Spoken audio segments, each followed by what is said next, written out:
Hi, I'm Steve Haskett, and almost 40 years ago I shot a film on the construction of the airport and the Falkland Islands.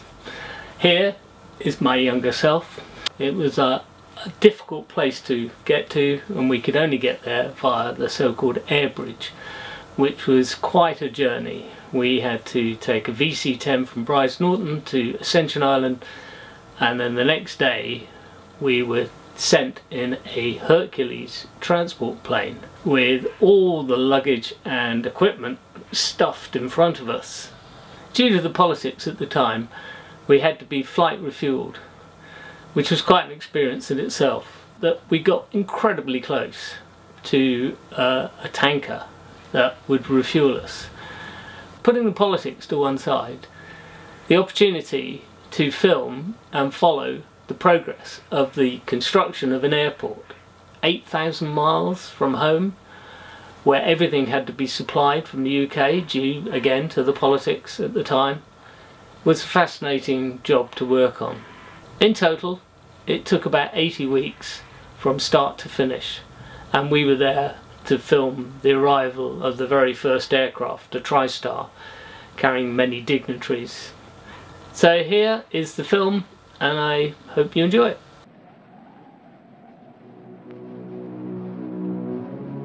Mr. Speaker, with permission, I should like to make a statement about the government's decision on the construction of an airfield in the Falkland Islands. So began the Secretary of State, the Right Honourable Michael Heseltine MP, in his statement to the House of Commons on the 27th of June, 1983. We have now decided the right course is to build at Mount Pleasant. This is less expensive, even allowing for the cost of a road between Mount Pleasant and Stanley, and it is much less likely to involve unforeseen delays and interruptions to the construction work. The new airfield will be able to operate wide-bodied aircraft, civil as well as military. This will enable us to make welcome savings in the running costs of supporting the garrison, and it will give a powerful boost to the economy and infrastructure of the islands. Just over a year after the end of hostilities, the official announcement heralded the start of one of the largest and most unusual overseas projects ever undertaken by the British construction industry.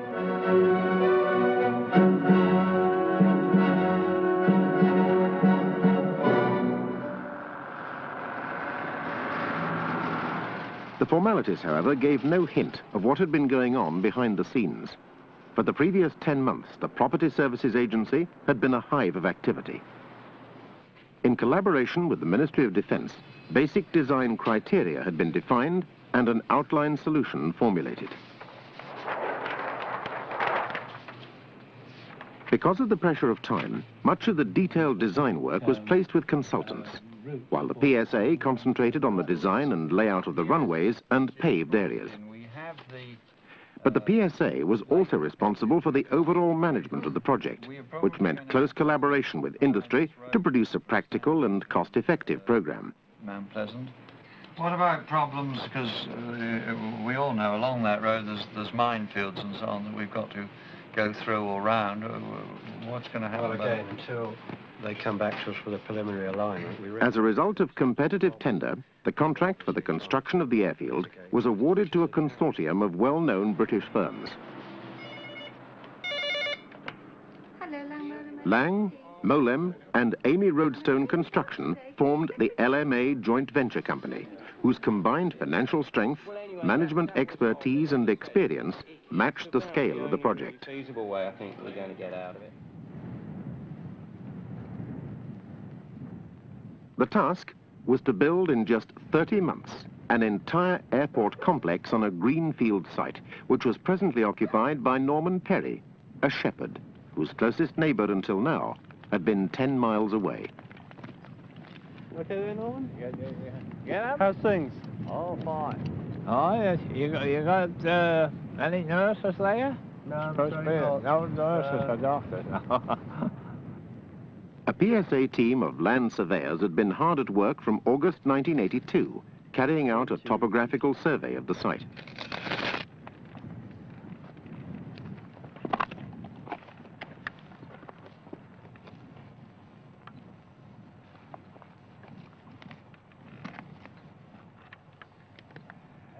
At a very early stage, PSA were concerned about the effect the project would have upon the environment. An ecological study was commissioned which concluded there would be little disturbance, provided certain measures were taken. One recommendation was that the nearest penguin colony at Bertha's Beach should be preserved as a nature reserve.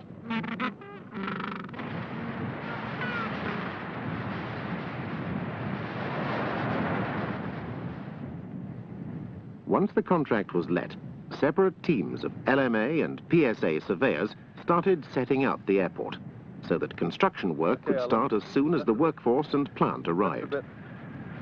Look, easy, easy.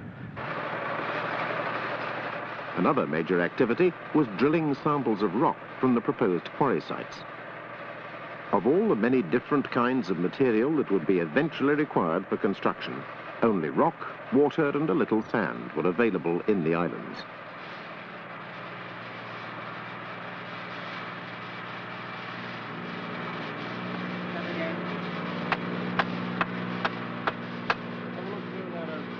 What we're trying to do is to establish how much overburden there is to start with, which on this instance looks about 3 meters of overburden and weathered rock. Then we can start working in fresh rock.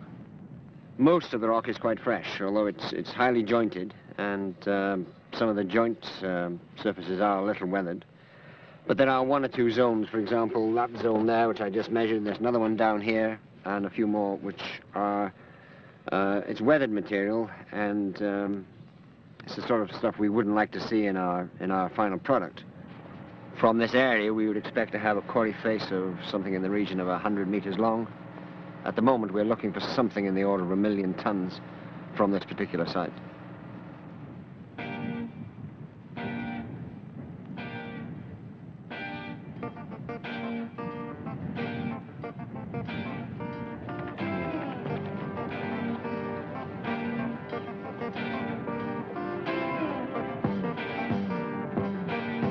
Kilometers due south of the site lay East Cove, a natural harbour with good deep water access and sheltered on 3 sides by land. This was the beachhead.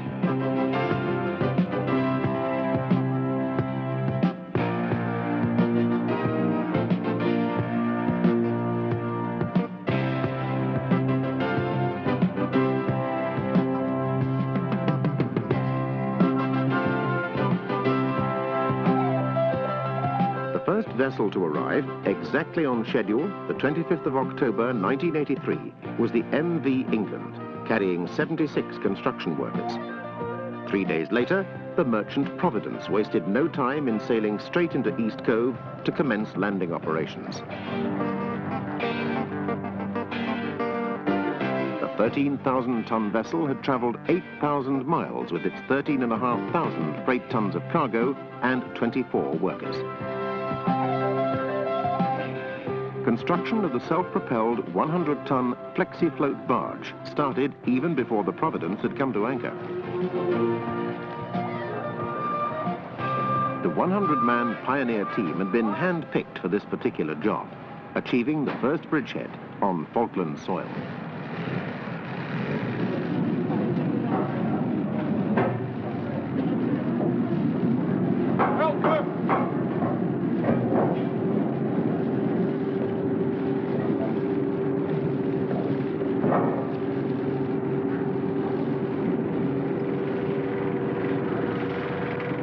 Within 48 hours, the first ship-to-shore voyage of the flexi-float was underway.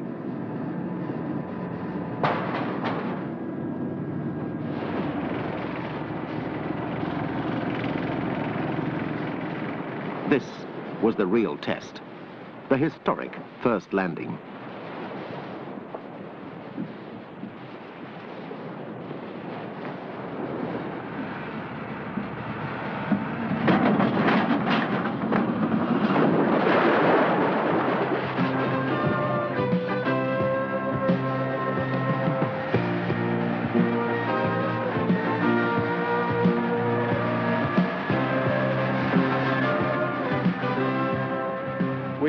grounded the pontoon on the beach, which is a shelving beach. It was low water, we couldn't get right into the shore, but they went down the ramps all right, they came ashore. It's a good hard bottom, as you saw, so they were able to travel through the water, up the beach, and start work immediately. So how do you feel about the whole thing at this moment in time? I think it's going very well at the moment. Beautiful weather, what more could we want? Within minutes of their arrival, both D6s started work, and the unloading of the Merchant Providence continued.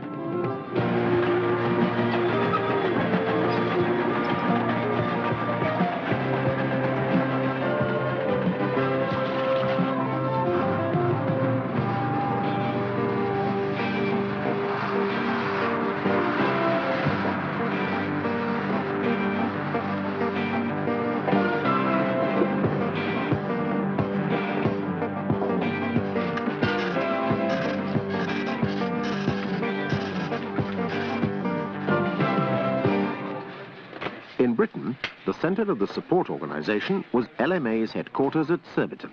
Here, a team of engineers, managers, planners, buyers and recruitment personnel had been set up to tackle the many problems of organising men, supplies and transport. I've got your telex on the pylon. From our conversation yesterday. I'll see you. See you then. Bye. First was the sheer size of the project. In the first 8 weeks, £25 million was spent on 850 capital items of plant and equipment. In all, 5,000 interviews to provide a workforce of over 2,000 at its peak, and more than 27,000 drawings produced, mainly by the PSA. Okay, mate. Cheers now. Bye. Easily the largest project undertaken by the UK construction industry for many years, and all focused on a greenfield site some 8,000 miles away. Unlike most overseas construction projects, it was a condition of contract that plant and materials would be obtained within the United Kingdom, where economic and practical. Labour would also come from the UK. Ruston diesels, typical of many thousands of companies throughout Britain, have benefited from contracts placed with them by the joint venture.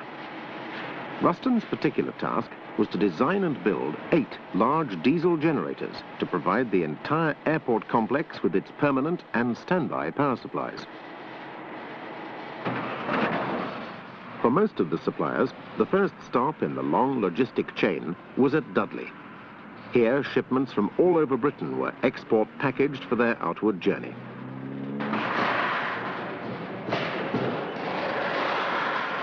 For the want of a nail, the shoe was lost, so the nursery rhyme runs. Especially so in the Falklands, where there is simply nowhere to go when you run short of the most trivial bits of equipment. Even off-the-shelf items, right down to the last spark plug and number 8 screw, had to be ordered at least 3 months ahead to make sure of getting there when required. The next step was Avonmouth near Bristol, where Janavco, the freight forwarders for the joint venture, gathered together shiploads for Senago to carry south. The key to the building of the airport in the Falklands was logistics. At its peak, the project required 300 tons of food and 1,200 tons of diesel fuel each month. By the end of Phase 1, over 500,000 freight tons of plant, materials and equipment were handled through the port on 22 sailings spaced between 3 and 5 weeks apart.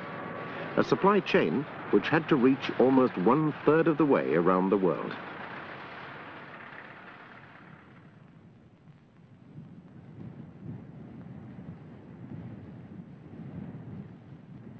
It was now autumn in the southern hemisphere, and East Cove had been transformed.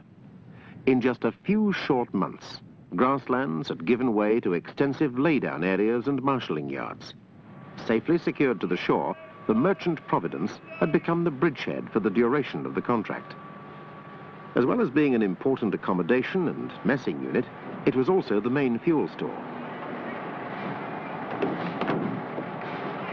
With the novel and indeed crucial concept of the jetty vessel now completely vindicated, regular shipments of men, materials and equipment poured over the Bailey Bridge.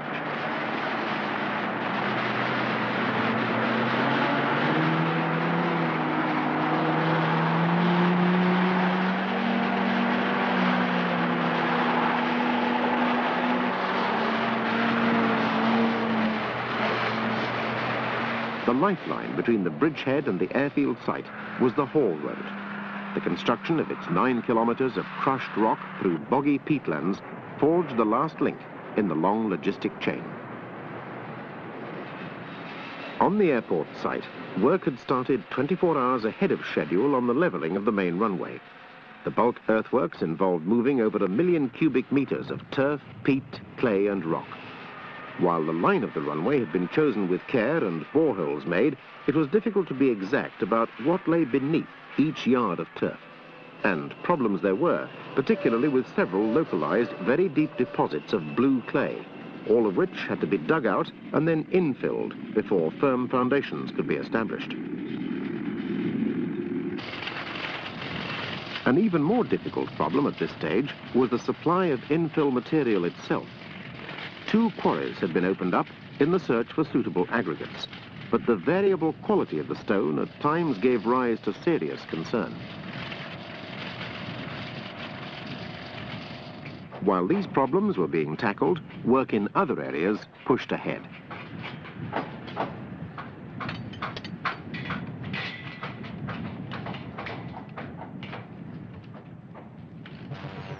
Communications were by now quite sophisticated. By using a UHF radio link, signals were beamed from the site offices to Port Stanley and then automatically transmitted via satellite. The system provided computer link, telefax and telephone, not only for business use, but also to allow the workforce to dial direct to the UK.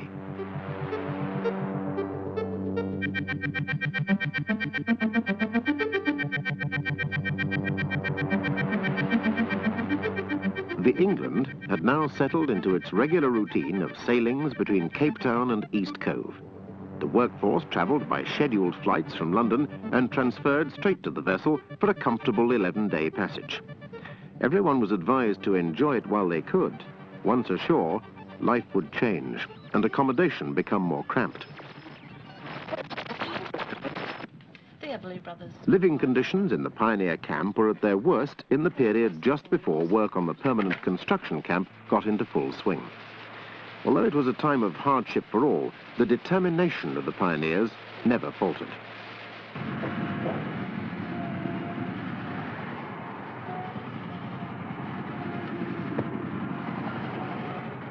Up at the construction camp, Wise Plan's prefabricated flat-pack accommodation units proved their value and were very swiftly assembled.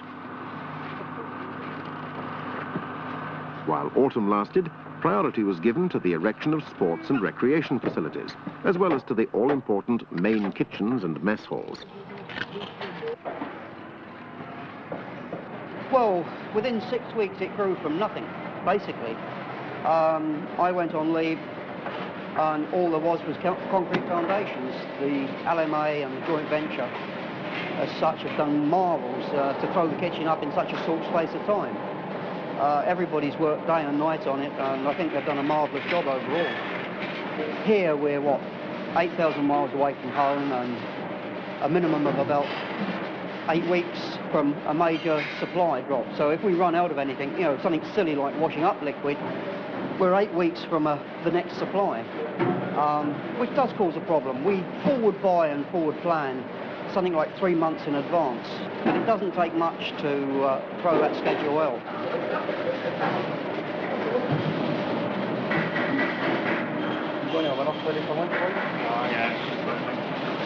Our capacity will be about 1,700 mils 3 times a day. 7 days a week, 52 weeks a year. We're like the windmill. Well, used to be like the windmill. We never close.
clear summer's day, and on a production line near Nottingham, the prefabrication of units for the main RAF camp was well in hand.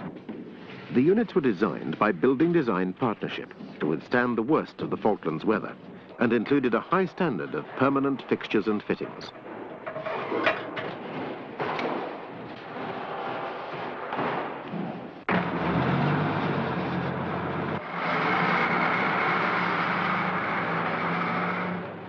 The basic style of the buildings is a simple two-story structure arranged in rectangles forming sheltered courtyards. The rectangles are laid out in a basic street system with covered walkways giving protection from bad weather.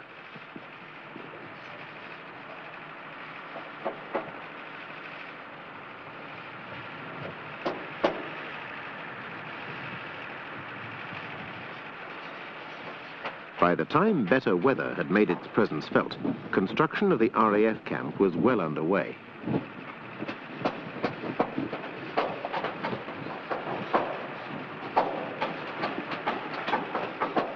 At this time, in late spring, the workforce was almost at its peak, and the drive towards completion of Phase 1 was in full swing.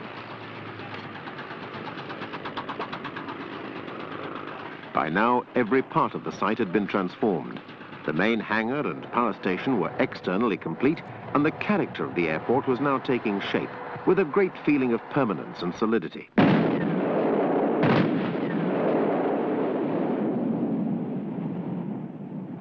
The problem of the variable quality in the rock was largely overcome at the Quartzite quarry, with operations being shifted a few hundred yards to the west. Opened up on 3 levels, round-the-clock shift work operations were required to build up the massive volume of good quality rock for infill and aggregates. The Tillite quarry was by now well developed on several levels. Aggregates had to be produced in quantity and on time. 24-hour working was introduced in the processing area, and additional crushing plant was made available to achieve volume production. In all, some 3 million tons of material would be required by the end of the contract for both pavement quality and structural concrete, and for asphalt paving for the runway.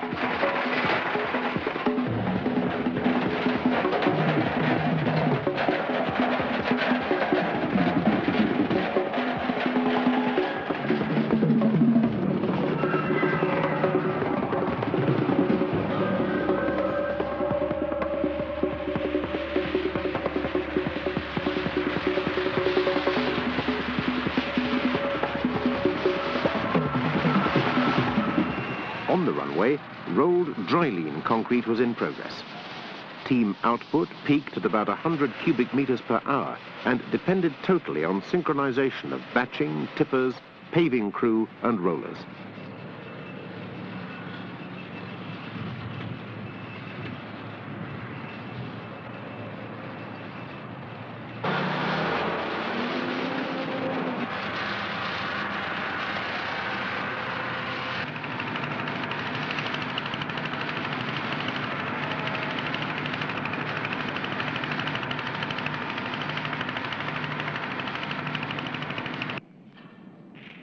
"10 to 12 hours a day, 6 days a week, didn't leave a lot of free time for the workforce. But LMA made sure that a full range of sports and social facilities were available for those who wanted to use them.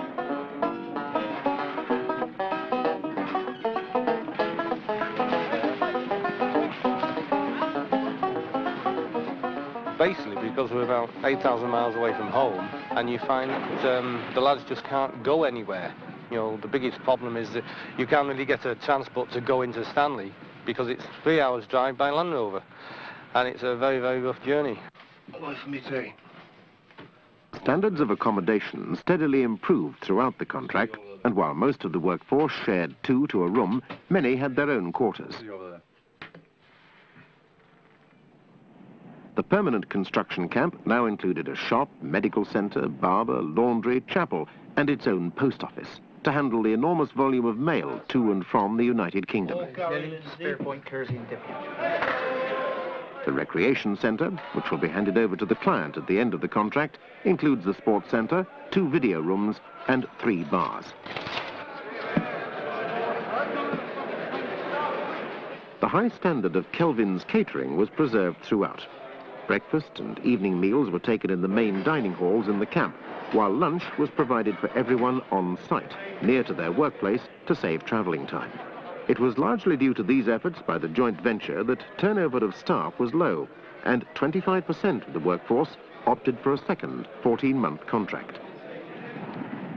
The Stanley Road at this time gave some cause for concern, as it had now reached areas of very deep deposits of peat and clay.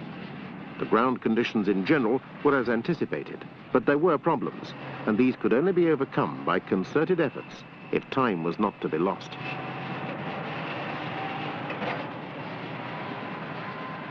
By the end of 1984, most of the complex was well on the way to completion. The petroleum supply depot near Mare Harbour, built by McTay Engineering to supply both aviation and diesel fuel, was nearing completion.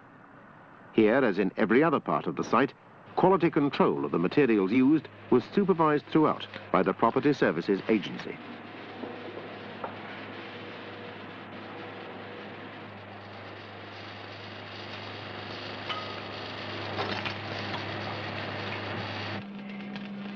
Within the power station, the last connections were being made between the diesel generators and the supply network for the site.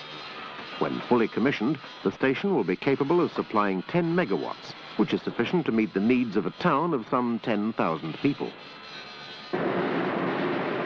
The production of asphalt signals the beginning of the end of the construction of the main runway. Asphalt paving must be laid quickly and continuously. Loss of heat means loss of workability, so speed is essential, as was coordination and control by the contractor if the demanding schedules were to be maintained. As the target date for Phase 1 approached, the site was a hive of activity, with both PSA and LMA checking and rechecking to ensure that all the facilities necessary for opening the runway for RAF operational use would be complete and ready on the day. For the people of the islands, a way of life has changed, but much of this change has been welcomed. Thanks a lot. In terms of their security, independence and economic development, nothing has been more welcome than the building of the new airport. Management effort by both PSA and LMA made sure that fears of a massive disruption to social life in the islands were proved groundless.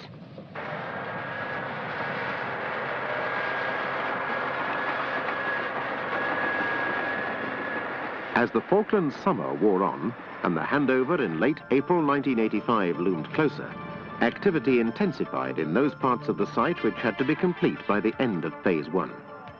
Work on the main runway and hard standing areas was on schedule. By the end of the contract, 80,000 cubic meters of pavement quality concrete and 150,000 tons of asphalt will have been laid.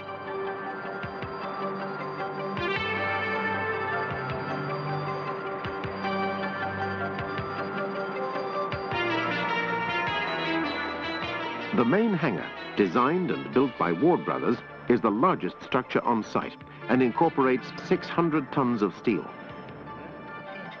Installation of the runway lighting was one of the final tasks for Balfour Kilpatrick, the main mechanical and electrical subcontractor.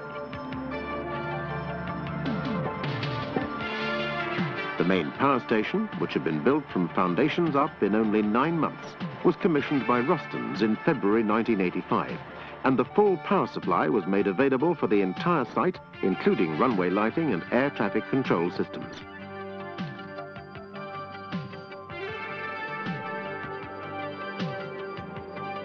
Throughout the summer, construction of the road to Port Stanley forged ahead. Provision of extra men and equipment at both ends of the road ensured that earthworks teams met up in March, and the temporary surface was ready on target by the end of April. Successful flight trials and proving flight enabled the main runway, together with all the facilities necessary for its operation, to be handed over by the LMA joint venture to the Property Services Agency in April 1985.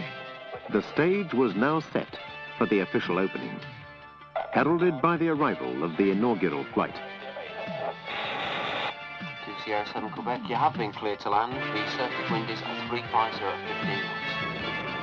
In less than 2 years from the signing of the contract, and only 80 weeks after coming ashore at East Cove, the first passenger aircraft touched down at Mount Pleasant Airport exactly on schedule.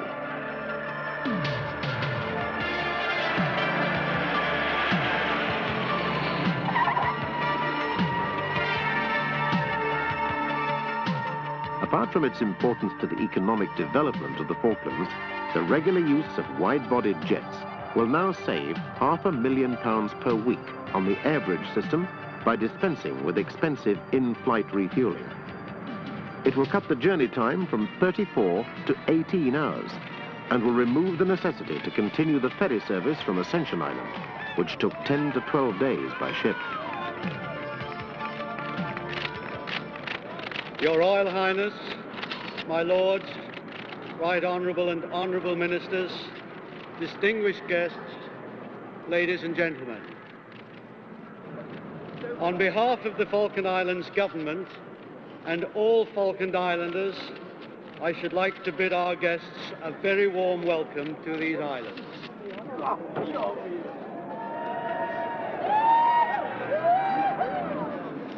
Engineers, civil, mechanical, electrical, architects, consultants, the Property Services Agency, and a magnificent workforce faced a Herculean task, and they toiled 7 days a week. The first ships carrying supplies arrived in October 1983. The road from East Cove to Mount Pleasant was usable by December. Work on the runway began on the last day of 1983. The first aircraft arrived on the 1st of this month. The second arrived today. 2,000 men and women have toiled heroically. It gives me great pleasure to accept, on behalf of the Ministry of Defence, the main runway and associated facilities of the Mount Pleasant Airport. Ian Gow has given a vivid indication of the scale of the project and the achievement that it represents. I should like to add my congratulations to all those concerned within the Property Services Agency, the Laing, Mowlem and Amey Roadstone consortium, and all their subcontractors. Thanks to their magnificent efforts, we are able to be amongst the first of many people who will fly to the Falklands in the future by wide-bodied jet.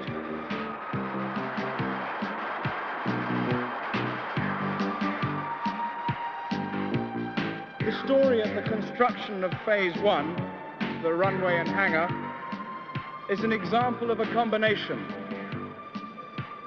which too many people are inclined to underestimate.